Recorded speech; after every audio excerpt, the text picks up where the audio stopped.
Hello, everyone. Welcome to October Virtual Art Hop. My name is Rufus Ferguson. I am a jazz pianist here in Kalamazoo. I am very excited to be here with you today to talk about the process of being a jazz musician because it is a very complex thing. Right? We don't just play, we compose music. And we compose music based off of our feelings, based off our emotions, based off of social things happening in the world, based off of our individual spiritual journeys. And so I am excited to talk about how I approach jazz from a standpoint of all these different things. If you do not know me, like I said, I am a jazz pianist here in Kalamazoo. I teach jazz piano at the Jazz and Creative Institute. I am also the Director of Community Partnerships at the Jazz and Creative Institute, also named the Kalamazoo Music School. So I serve in two roles here, and I'm very excited to be coming to you from our virtual studio, which is an amazing place to visit with you guys today and talk about jazz as an art form. When I think about my journey to jazz, I come from the gospel church, the Black gospel church. And so for me, there was a natural progression of moving from gospel music, which utilizes a lot of jazz tendencies in its music, to moving to playing jazz full time. I had a teacher by the name of Roger Jones, who is an amazing jazz pianist on the east side of the state and has played with a number of amazing musicians in the jazz world. He is also a gospel musician and a preacher. And so he was one of my idols and role models as I was toggling between both worlds of being a gospel musician and a jazz musician. And he immediately showed me the connection between the two. And one of the main connections is the emotion that we put into this music, right? We go through a lot as humans, and a lot of times for religious people, they go to church to experience different things to help them through those situations. And through music, we do the same thing. And in jazz, it is the exact same thing. A lot of musicians come to this music to be able to express themselves. And that's exactly what I do in this music. One of the main things about my musical journey at this point is addressing situations and injustices that are happening in the country now. And I'm trying to do that more through my music. And so I recently wrote a song called The Perfect. And it specifically is written for Black women who are killed at the hands of police brutality. We often see that. We often see men as the faces of police injustice, but there are a number of women who also deal with this injustice, and a lot of times are not talked about or even left out of that conversation. And so I wrote this composition called The Perfect. And I'm going to break down how I wrote it, why I wrote it, and the emotions that kind of come with each of the chords that I chose to put into it, as well as just the feeling that I get when I play it. So I'm going to play a little bit for you now.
So that is my composition called The Perfect. And I'm going to walk through this specifically talking about different chords. The beginning of the tune is using a harmony that, for me, exposes confusion.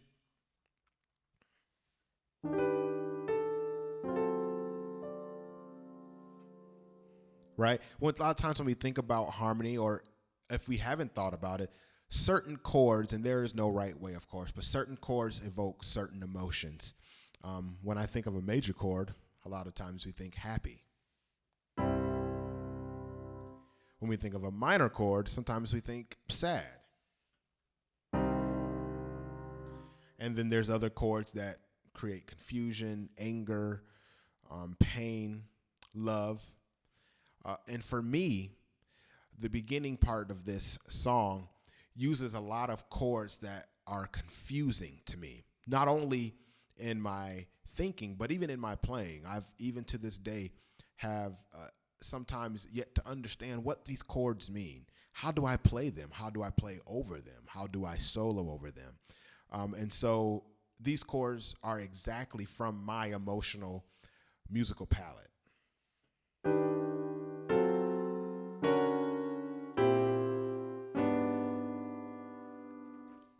I'm confused by those chords. Those chords make me wonder what is going on. How do I approach this? And so that is the same way with everything that's going on in the country. It makes me think, well, how do I approach this? What do I think about it? How am I supposed to feel? How am I supposed to move forward? The next section of the song gives me hope.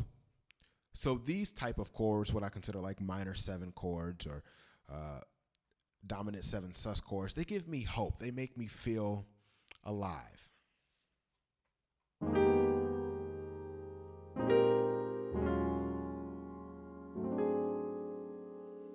Right? And those chords make me feel alive because they specifically come from my gospel background. We use those chords a lot in gospel, right? You don't necessarily hear in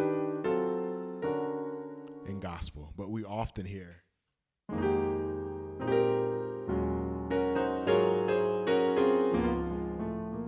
Right? These come from the gospel tradition. And so those chords give me hope because when I think of gospel, I think of church, I think of my religious beliefs and how they make me feel, how they give me hope and excitement. The last section of this tune makes me feel not necessarily confusion, but the harmony makes me wonder if things will ever get better. The last section of this tune sometimes even makes me cry because it makes me think, is it always going to be like this?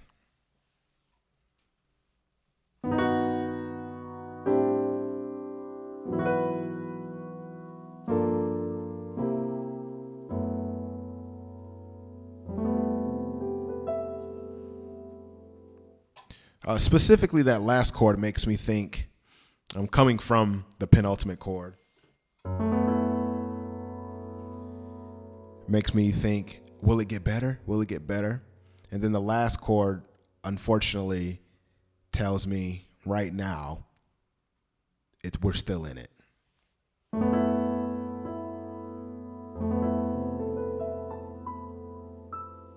Right? And that harmony is what we consider major 7, sharp 11.